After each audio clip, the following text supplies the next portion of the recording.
أستغفر الله العظيم الذي لا إله إلا هو الحي القيوم وأتوب إليه. أستغفر الله العظيم الذي لا إله إلا هو الحي القيوم وأتوب إليه. أستغفر الله العظيم الذي لا إله إلا هو الحي القيوم وأتوب إليه. ولا حول ولا قوة إلا بالله العلي العظيم. ولا حول ولا قوة إلا بالله العلي العظيم. ولا حول ولا قوة إلا بالله العلي العظيم. ولا حول ولا قوة إلا بالله العلي العظيم. اللهم صل على سيدنا محمد وعلى آل سيدنا محمد. إن شاء الله. الفاتحة. أعوذ بالله من الشيطان الرجيم. بسم الله الرحمن الرحيم. الحمد لله رب العالمين الرحمن الرحيم مالك يوم الدين.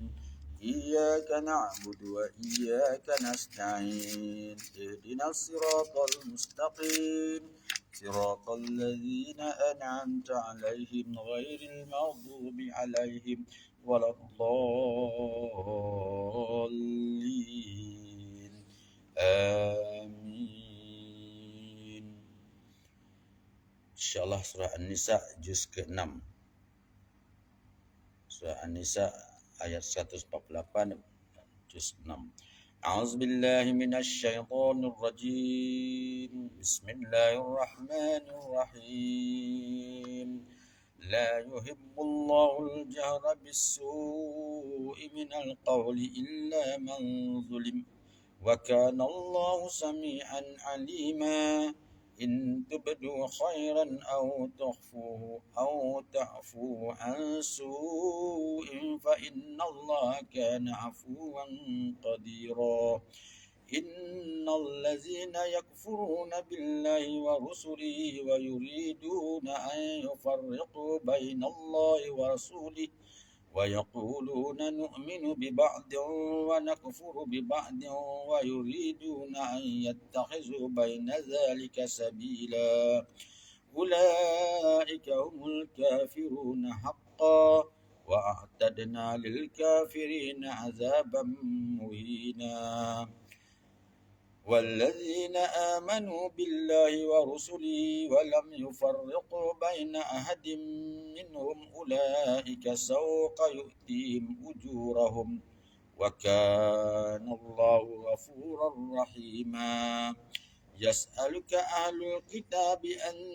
تنزل عليهم كتابا من السماء فقد سألوا موسى أكبر من ذلك فقالوا أرنا الله جهرة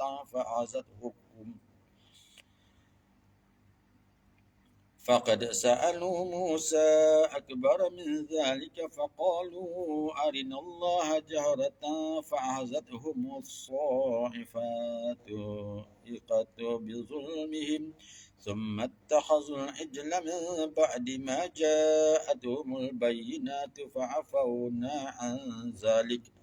وآتينا موسى سلطانا مبينا ورفعنا فوقهم الطور بميثاقهم وقلنا لهم ادخلوا الباب سجدا وقلنا لهم لا تعدوا في السبت وأخذنا منهم ميثاقا غليظا فبما نقضهم ميثاقهم وكفرهم بآيات الله وقتلهم الأنبياء بغير حق وقولهم قلوبنا غلف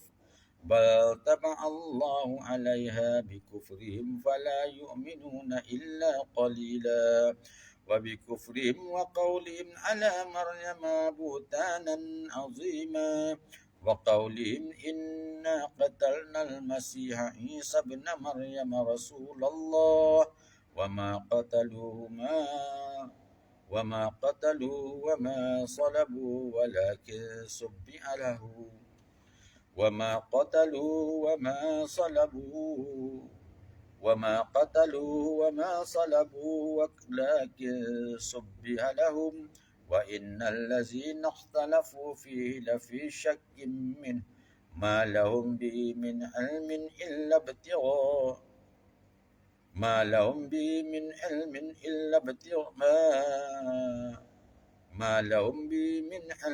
إلا ابتغاء الظن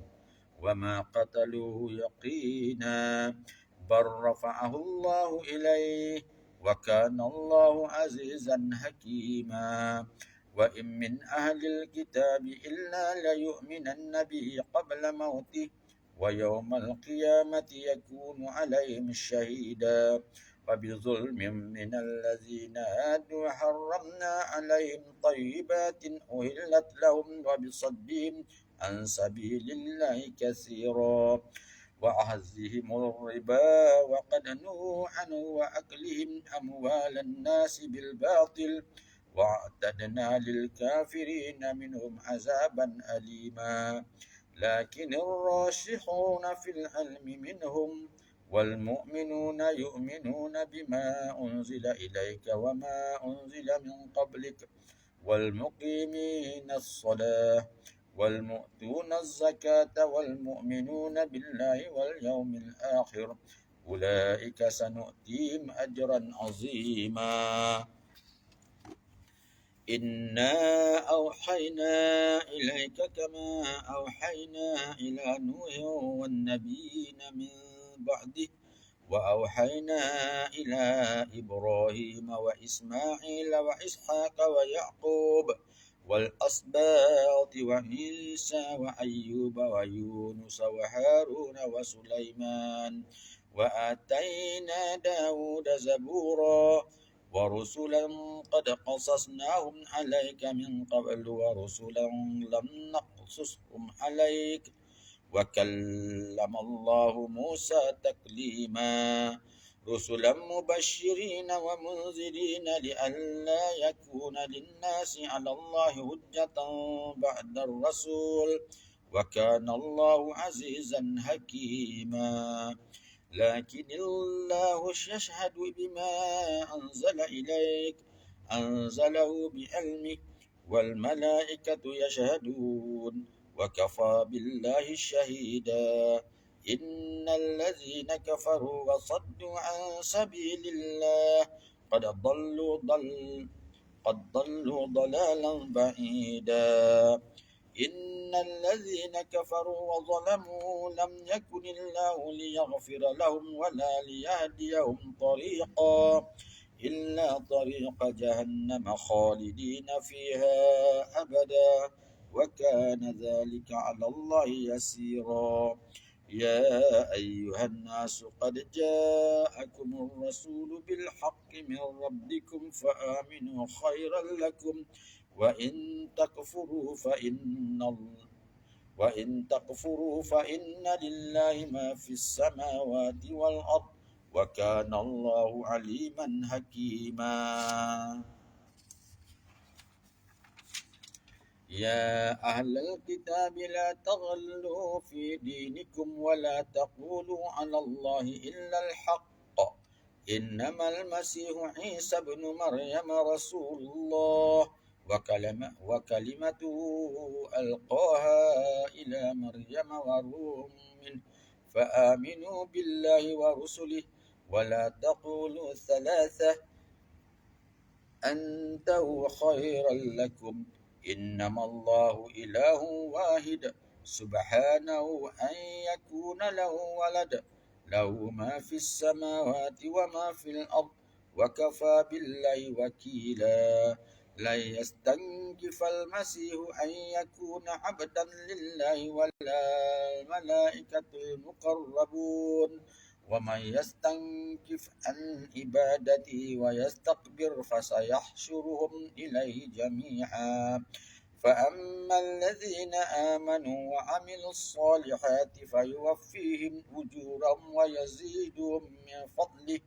وأما الذين استنكفوا واستكبروا فيعذبهم عذابا أليما ولا يجدون لهم من دون الله وليا ولا نصيرا يا أيها الناس قد جاءكم برهان من ربكم وأنزلنا إليكم نورا مبينا فأما الذين آمنوا بالله واعتصموا به فسيدخلهم في رحمة منه وفضل ويهديهم إليه صراطا مستقيما يستفتونك قل الله يفتيكم في الكلالة إن امرؤ هلك ليس له ولد وله أخت فلا نصف ما ترك وهو يرثها إن لم يكن لها ولد فإن كانت اثنتين فلهما الثلثان مما ترك وإن كانوا إخوة رجالا ونساء فللذكر مثل حظ الأنثيين يبين الله لكم أن تضلوا والله بكل شيء عليما. Surah Al-Maidah. Bismillahirrahmanirrahim. Ya ayyuhalladzina amanu awfu bil uqud. Uhillat lakum bahimatul an'ami illa ma yutla alaikum ghayra muhilli saydi wa antum hurum. Innallaha yahkumu ma yurid. يا أيها الذين آمنوا لا تحلوا شعائر الله ولا الشهر الحرام ولا الحدي والقلائد ولا آمين البيت الحرام يبتغون فضلا من ربهم ورضوانا وإذا خللتم فاصطادوا ولا يجرمنكم شنآن قوم أن صدوكم عن المسجد الحرام أن تعتدوا وتعاونوا على البر والتقوى ولا تعاونوا على الإثم والعدوان واتقوا الله إن الله شديد العقاب. حرمت عليكم الميتة والدم واللحم الخنزير وما أهل لغير الله به والمنخنقة والموقوذة والمتردية والنطيحة وما أكل السبع إلا ما زكيتم وما ذبح على النصب وأن تستقسموا بالأزلام ذلكم فسق. اليوم يئس الذين كفروا من دينكم فلا تخشوهم واخشون. اليوم أكملت لكم دينكم وأتممت عليكم نعمتي ورضيت لكم الإسلام دينا فمن اضطر في محمصة غير متجانف لإثم فإن الله غفور رحيم. يسألونك ماذا أهل لهم قل أهل لكم الطيبات وما علمتم وما علمتم من الجوارح مكلبين تعلمونهن مما علمكم الله فكلوا مما أمسكنا عليكم واذكروا اسم الله عليه واتقوا الله إن الله سريع الحساب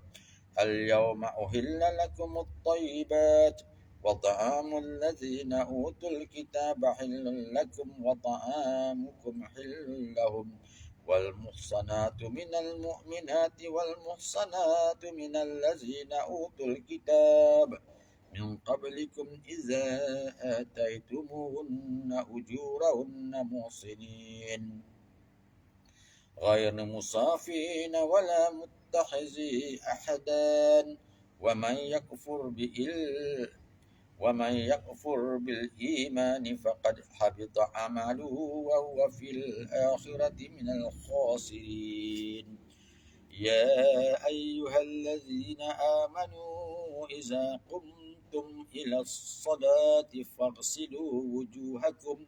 وأيديكم إلى المرافق وامسحوا برؤوسكم وأرجلكم إلى الكعبين وإن كنتم جنبا فاطهروا وإن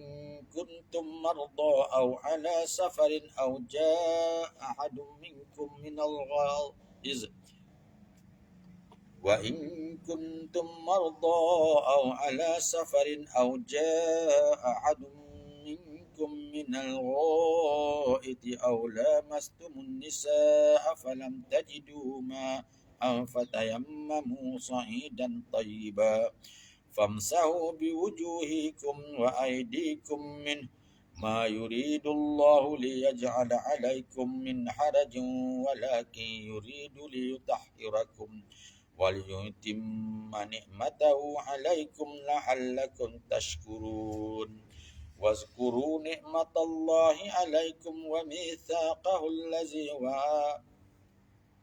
واذكروا نعمة الله عليكم وميثاقه الذي واثقكم به إذ قلتم سمعنا وأطعنا واتقوا الله إن الله عليم بذات الصدور يا أيها الذين آمنوا كونوا قوامين لله شهداء بالقسط ولا يجرمنكم شنآن قوم على ألا تعدلوا اعدلوا أقرب للتقوى واتقوا الله إن الله خبير بما تعملون وعد الله الذين آمنوا وعملوا الصالحات لهم مغفرة وأجر عظيم والذين كفروا وكذبوا بآياتنا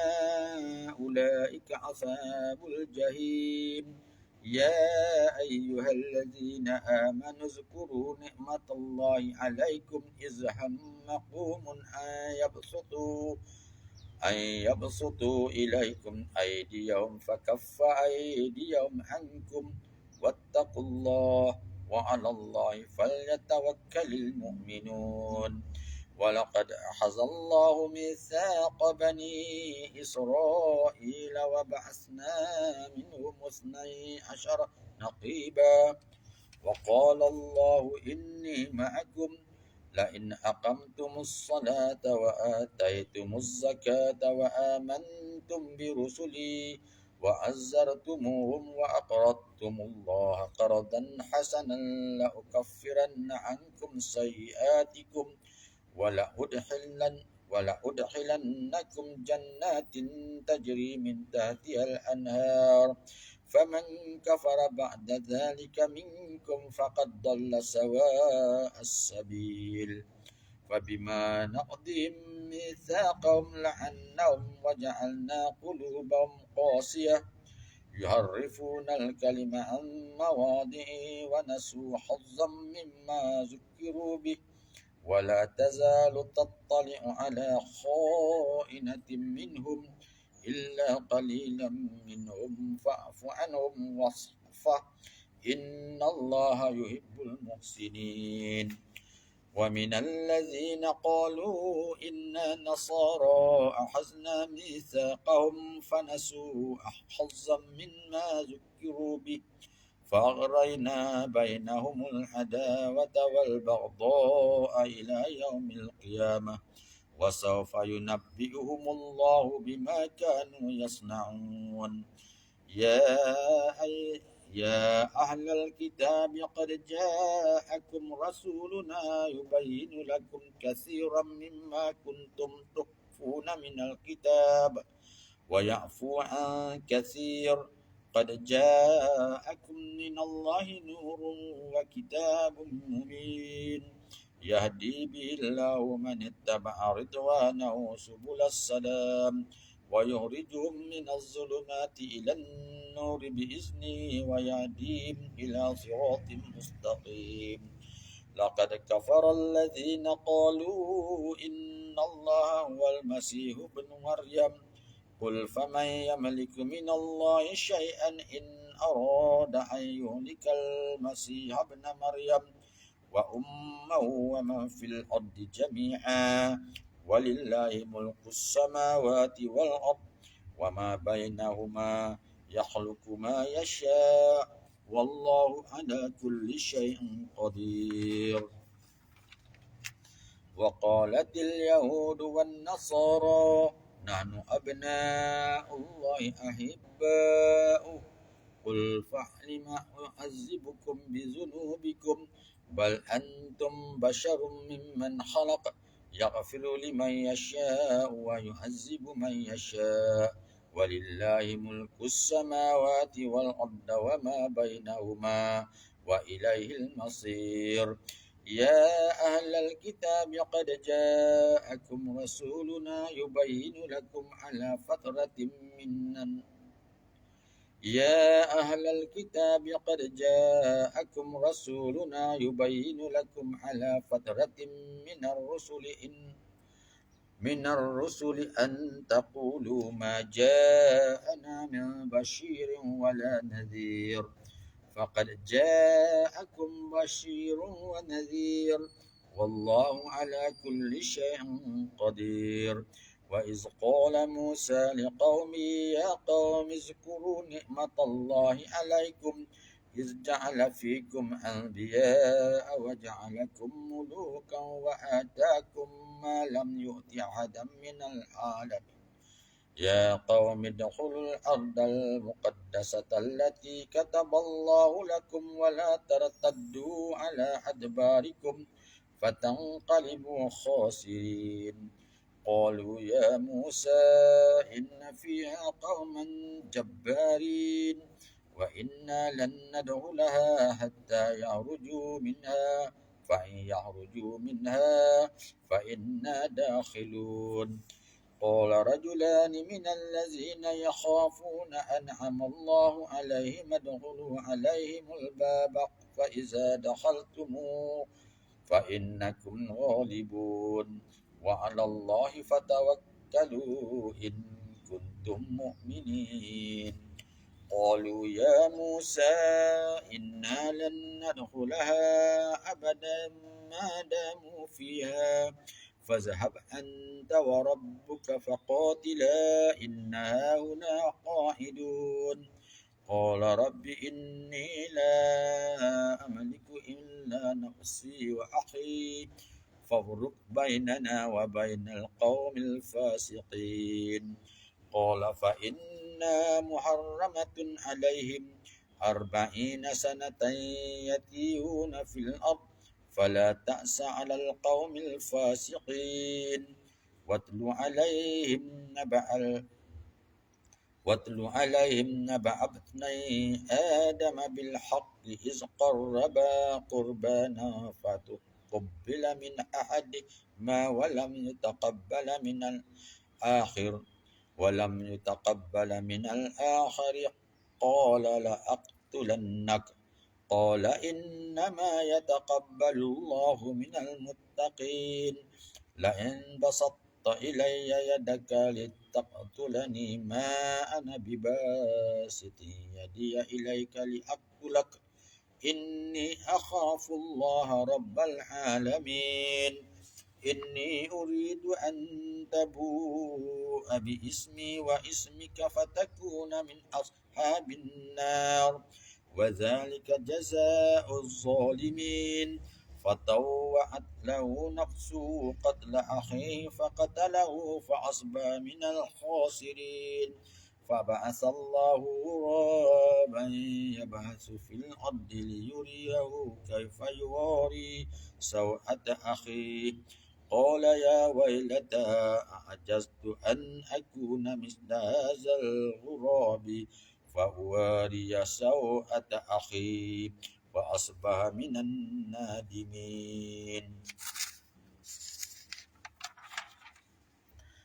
من أجل ذلك كتبنا على بني إسرائيل أنه من قتل نفسا بغير نفس أو فساد في الأرض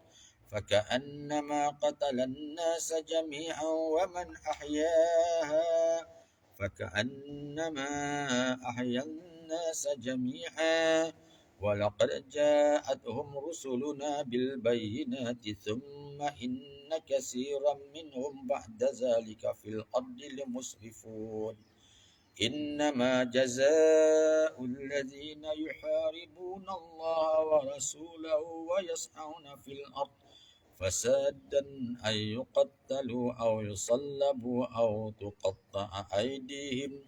وأرجلهم من خلاف أو ينفوا من الأرض ذلك لهم خزي في الدنيا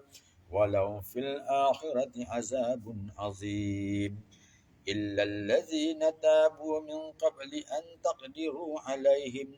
فاعلموا أن الله غفور رحيم يا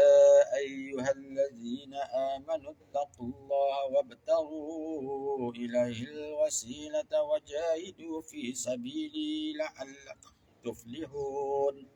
إن الذين كفروا لو أن لهم ما في الأرض جميعا ومثله معه ليفتدوا به من عذاب يوم القيامة ما تقبل ومثله معه ليفتدوا به من عذاب يوم القيامة ما تقبل منهم ولهم عذاب أليم يريدون أن يعرجوا من النار وما هم بخارجين منها ولهم عذاب مقيم والسارق والسارقة فاقطعوا أيديهما جزاء بما كسبا نكالا من الله والله عزيز حكيم فمن تاب من بعد ظلمه وأصلح فإن الله يتوب عليه إن الله غفور رحيم ألم تعلم أن الله له ملك السماوات والأرض يعذب من يشاء ويغفر لمن يشاء والله على كل شيء قدير يا أيها الرسول لا يحزنك الذين يسارعون في الكفر من الذين قالوا آمنا بأفواههم ولم تؤمن قلوبهم ومن الذين هادوا سماعون للكاذب سماعون لقوم آخرين لم يأتوك يحرفون الكلم من بعد مواضعه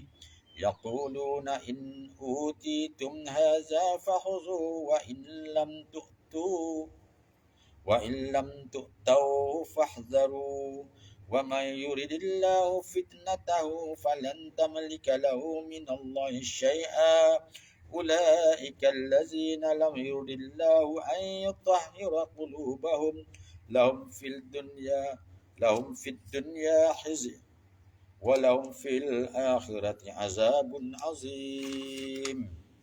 سماعون للكاذب أكالون للسحت فإن جاءوك فاحكم بينهم أو أعرض عنهم وإن تعرض عنهم فلن يضروك شيئا وإن حكمت فاحكم بينهم في القسط وإن حكمت فاحكم بينهم بالقسط إن الله يحب المقسطين وكيف يحكمون وكيف يحكمونك وعندهم التوراة فيها حكم الله ثم يتولون من بعد ذلك وما أولئك بالمؤمنين إنا أنزلنا التوراة فيها هدى ونور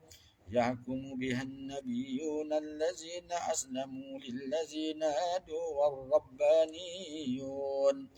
والأحبار بما استحفظوا من كتاب الله وكانوا عليه شهداء فلا تعصوا الناس واخشوني ولا تشتروا بآياتي ثمنا قليلا ومن لم يحكم بما أنزل الله فأولئك هم الكافرون وكتبنا عليهم فيها أن النفس بالنفس والعين بالعين والأنف بالأنف والأذن بالأذن والسن بالسن والجروح قصاص فمن تصدق به فهو كفارة له ومن لم يحكم بما أنزل الله فأولئك هم الظالمون وقفينا على آثارهم بعيسى ابن مريم مصدقا لما بين يديه من التوراة وآتيناه الإنجيل فيه هدى ونور ومصدقا لما بين يديه من التوراة وهدى وموعظة للمتقين وليحكم أهل الإنجيل بما أنزل الله فيه ومن لم يحكم بما أنزل الله فأولئك هم الفاسقون وأنزلنا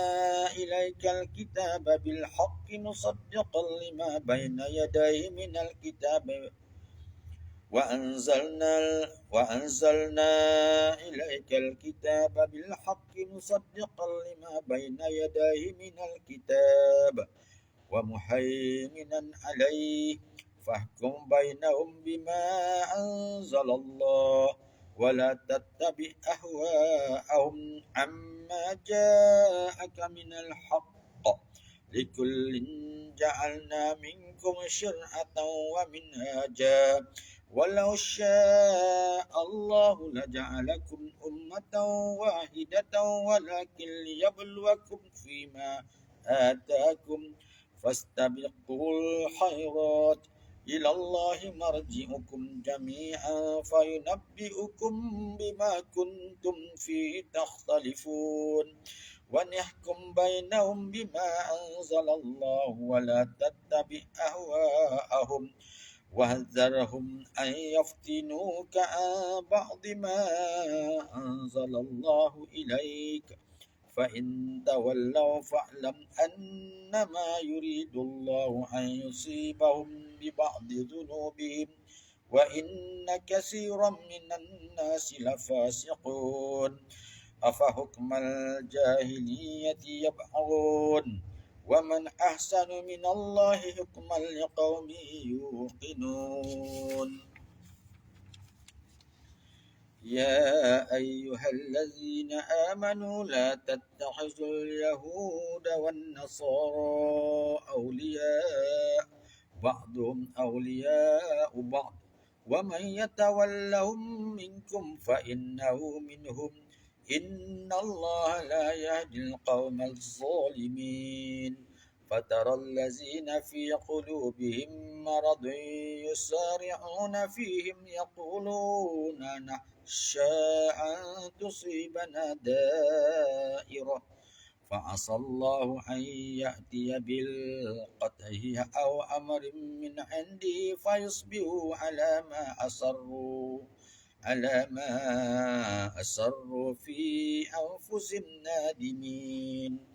ويقول الذين آمنوا أهؤلاء الذين أقسموا بالله جهد أيمانهم إنهم لمعكم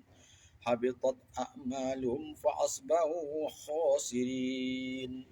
يا أيها الذين آمنوا من يرتد منكم عن دينه فسوف يأتي الله بقوم يحبهم ويحبونه أذلة على المؤمنين أعزة على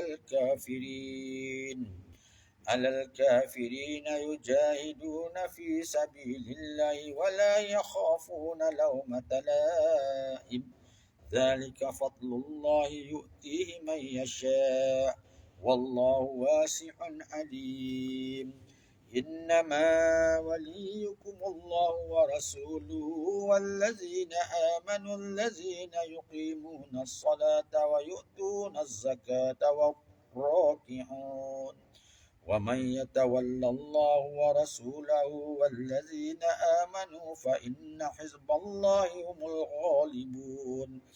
يا أيها الذين آمنوا لا تتخذوا الذين اتخذوا دينكم هزوا ولعبا من الذين أوتوا الكتاب من قبلكم والكفار أولياء واتقوا الله إن كنتم مؤمنين. وإذا ناديتم إلى الصلاة اتخذوها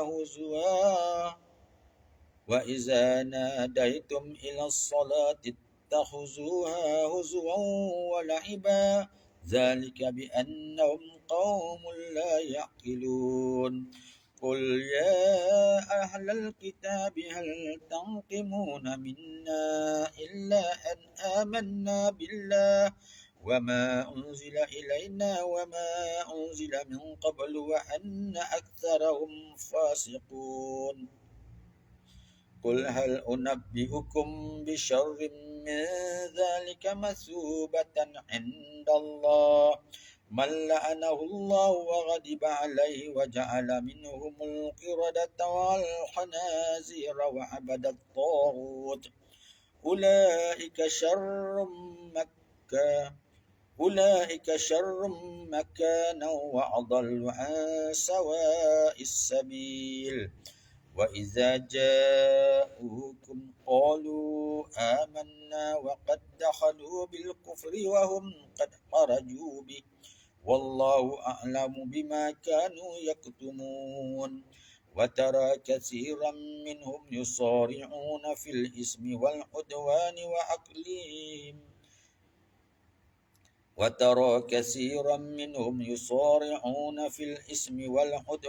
وأكلهم السحت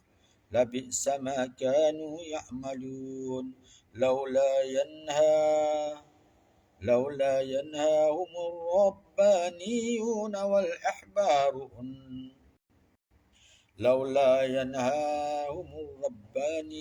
والأحبار عن قولهم الإثم وأكلهم السحت ولئس ما كانوا يصنعون. وقالت اليهود يد الله مغلولة غلت أيديهم ولعنوا بما قالوا بل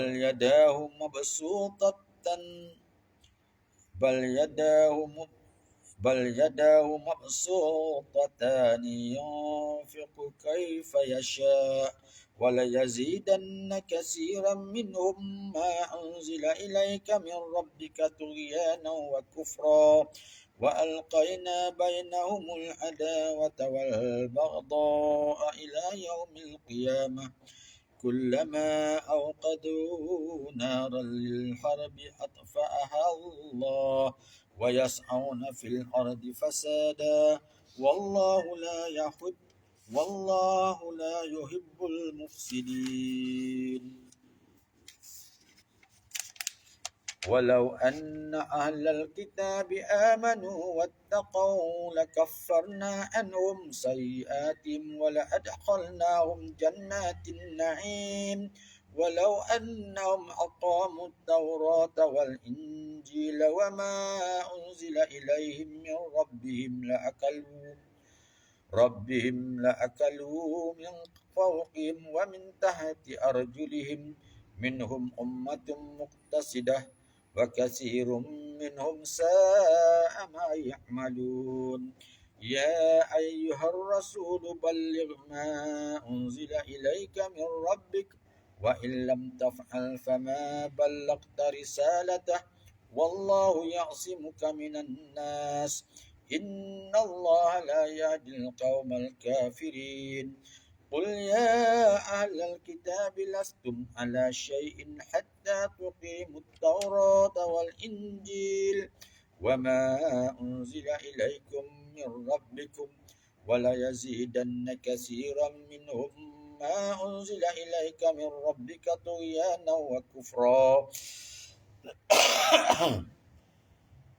فلا تأس على القوم الكافرين إن الذين آمنوا والذين هادوا والصابئون والنصارى من آمن بالله واليوم الآخر وعمل صالحا فلا خوف عليهم ولا هم يحزنون لقد أخذنا ميثاق بني إسرائيل وأرسلنا إليهم رسلا كلما جاءهم رسول بما لا تهوى أنفسهم فريقا كذبوا وفريقا يقتلون وحسبوا ألا تكون فتنة فعموا وصموا وحسبوا ألا تكون فتنة فعموا وصموا ثم تاب الله عليهم ثم عموا وصموا كثير منهم والله بصير بما يعملون لقد كفر الذين قالوا إن الله هو المسيح ابن مريم وقال المسيح يا بني إسرائيل اعبدوا الله ربي وربكم إنه من يشرك بالله فقد حرم الله عليه الجنة ومأواه النار وما للظالمين من أنصار لقد كفر الذين قالوا إن الله ثالث ثلاثة وما من إله إلا إله واحد وإن لم ينتهوا عما يقولون ليمسن الذين كفروا منهم عذاب أليم أفلا يتوبون إلى الله واستغفرونه والله غفور رحيم ما المسيح ابن مريم إلا رسول قد خلت من قبله الرسل وأمه صديقة كان يأكلان الطعام انظر كيف نبين لهم الآيات ثم انظر أنا يؤفكون قل أتعبدون من دون الله ما لا يملك لكم ضرا ولا نفعا والله هو السميع العليم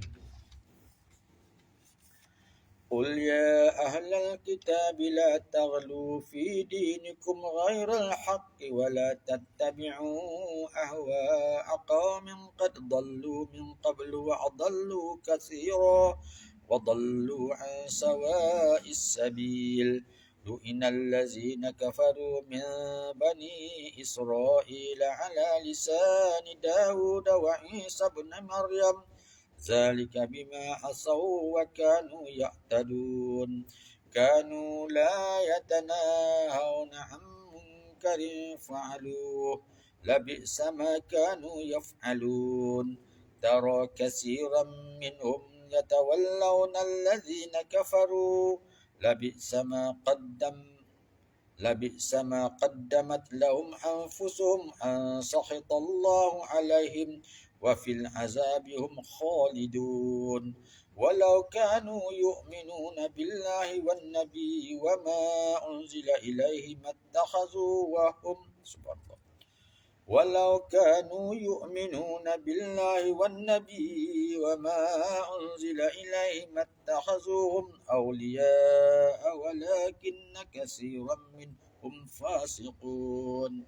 لتجدن أشد الناس عداوة للذين آمنوا اليهود والذين أشركوا ولتجدن أقربهم مودة للذين آمنوا الذين قالوا إنا نصارى ذلك بأن منهم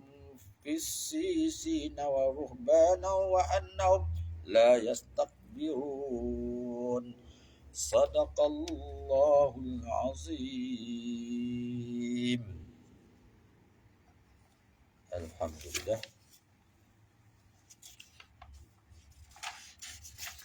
juz ke-6 selesai dibaca. Semoga Allah menerima dan mengampunkan semua kesilapan dalam bacaan. Dan ayat An-Nisa juz 6 tadi kita baca dari ayat 148, juz 6 ayat An-Nisa 148 sehingga 176 surah An-Nisa, dan terusnya ayat Al-Maidah daripada ayat 1 hingga ayat 100, daripada ayat 81 surah Maidah juz ke-6. Alhamdulillah. InsyaAllah dengan izin Allah Subhanahu Wa Taala kita akan masuk semula untuk surah juz ke-7 masa akan datang. Alhamdulillah. Sadaqallahul azim.